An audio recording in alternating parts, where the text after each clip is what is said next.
श्री कृष्ण कहते हैं, मन खुश रहे हमारा और इस जगत का कल्याण हो।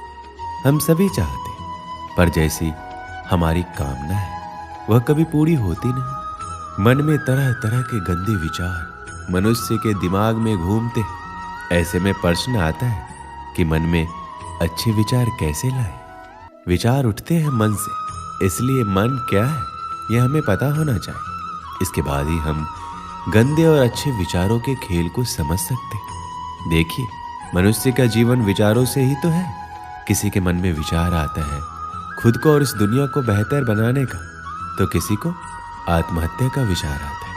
इन विचारों से परेशान होने से पूर्व हमें समझना होगा कि आखिर मन में विचार कैसे आते हैं, मन में विचारों की उत्पत्ति कैसे होती है। मनुष्य को अपनी स्थिति के अनुरूप ही विचार आते हैं। मनुष्य की हालत यदि मजबूरी की है तो उसके कर्म भी मजबूरी में होंगे। यदि हालात बुरे हैं तो विचार भी बुरे ही आते हैं। इसलिए विचारों का आना आपके हालातों पर निर्भर करता है। सोचिए, आज परीक्षा है और आपने पूरी तैयारी कर ली है, तो क्या आपके मन में फेल होने के विचार आएंगे? बिल्कुल नहीं। लेकिन परीक्षा आज है और साल भर आपने सिर्फ मस्ती किया है, तो निश्चित है कि दिमाग में विचार भी फेल होने के ही घूमेंगे। तो अधिकांश मामलों में ये उसका खुद का चुनाव होता है। आप परीक्षा के लिए पढ़ाई करें या ना करें, यह आपका चुनाव है। इसलिए अगर आपका चुनाव ही गलत है तो फिर विचार गलत ही होंगे। इसलिए देखा होगा, प्रायः लोग जिस काम में लगे रहते उस काम में भी बुरे विचार उनके दिमाग में छाए रहते। और इसका यह अर्थ कतई नहीं कि मनुष्य के विचारों का आना गलत है। मन में अच्छे विचारों का आना कोई अकस्मात स्थिति नहीं होती। कभी ऐसा नहीं होगा कि आप सुबह उठें और आपके मन में खुद को बदलने का विचार आ जाए और आपकी सभी गंदी आदतें छूट जाए और आप अपने सभी दुखों से आज़ादी पा लें। ऐसा नहीं होगा। मन में अच्छी सोच लाना इतना भी मुश्किल नहीं है। अगर आपका कोई साथी है तो आपको किसी भी चीज़ को लेकर भड़का रहा है या बुरा सोच लाने के लिए प्रेरित कर रहा है, तो उससे आपको अलग रहना है। ऐसे लोगों से जितना जल्दी हो सके दूरी बना लीजिए और खुद को व्यस्त रखने की कोशिश कीजिए। जरूरी नहीं कि काम करके ही खुद को व्यस्त रखा जा सकता है। आप चाहें तो खुद को व्यस्त रखने के लिए अपने पसंद का काम भी कर सकते हैं। इससे आपको बुरा सोच नहीं आएगा। आप सदा खुश रहेंगे तो मन में अच्छी सोच भी आएगी। बुरी चीज़ों से दिमाग हटाकर आपको अच्छी चीज़ों पर लगाना होगा। जैसे आप शांत वातावरण में जाकर बैठे। कई बार शहरी शोरगुल के कारण हम परेशान हो जाते हैं। आपको कुछ समय शांत वातावरण में बैठना चाहिए। ऐसा करने से आपको सिर्फ अच्छी सोच आएगी। अगर आप इन चीज़ों को अपने जीवन में अपनाते हैं तो आप आसानी से नकारात्मक सोच से दूर हो सकते हैं। आपके दिमाग में चाहे बुरे विचार आते हो, उसकी फिक्र करने की जरूरत नहीं है। जब आप सुबह उठे तो एक अच्छा विचार सोचें और एक अच्छा वाक्य खुद से बोलने के लिए तैयार रखें। जैसे कि मैं आज बहुत खुश हूँ, आज मेरी मनोकामना पूर्ण होगी, या मैं अच्छे विचारों वाला व्यक्ति हूँ। आप कोई भी सुविचार सोच सकते हैं। तो यह अभ्यास आपके जीवन को बदलने के लिए कुछ दिनों बाद सक्रिय होने लगेगा। आपका मस्तिष्क ही आपका भविष्य निर्माण करता है। जब भी आप बिस्तर पर सोने जाएं तो इस बात का ध्यान रखें कि आप क्या सोचते हुए सो रहे हैं। यदि नकारात्मक विचार है तो उसकी जगह अपने और अपने परिवार के लिए कुछ अच्छा सोचकर सोएं या अपने इष्ट देव के नाम का जप करते हुए सो जाएं।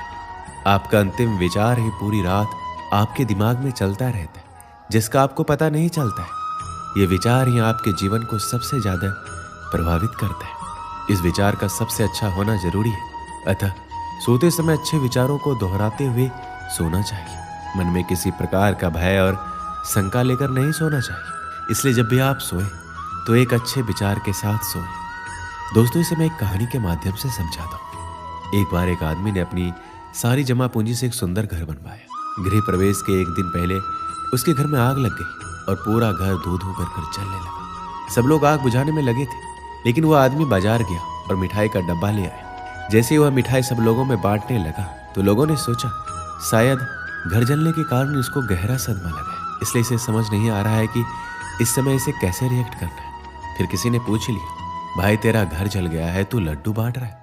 और वो उत्तर सुनकर प्रश्न पूछने वाला निःशब्द हो गया। उस आदमी ने उत्तर दिया कि आप लोग ये देख रहे हो कि गृह प्रवेश से पहले मेरा घर जल गया, लेकिन मैं ये सोच रहा हूँ अगर मैंने गृह प्रवेश कर लिया होता तब आग लगती तो मेरे घर के साथ साथ मेरे परिवार वालों को भी नुकसान हो सकता था। इसलिए मैं ईश्वर का धन्यवाद कर रहा हूं कि आपने मेरे परिवार को बचा लिया। अगर जीवित रहे तो घर तो और भी बन जाएंगे। इसलिए सकारात्मक सोच के साथ नजरिया भी सकारात्मक रखना जरूरी है। अच्छी आदतों से अच्छा होता है और बुरी आदतों से बुरा। यदि आप में किसी भी प्रकार का नशा करने, गाली बकने, क्रोध करने, ईर्ष्या करने, अनावश्यक भोजन करने और किसी का अपमान करने या अन्य किसी भी प्रकार की गंदी आदतें हैं, तो फिर आपका वर्तमान और भविष्य भी वैसा ही होगा। बुरी आदतें डालनी नहीं पड़ती, वो संगत से स्वतः ही निर्मित हो जाती है।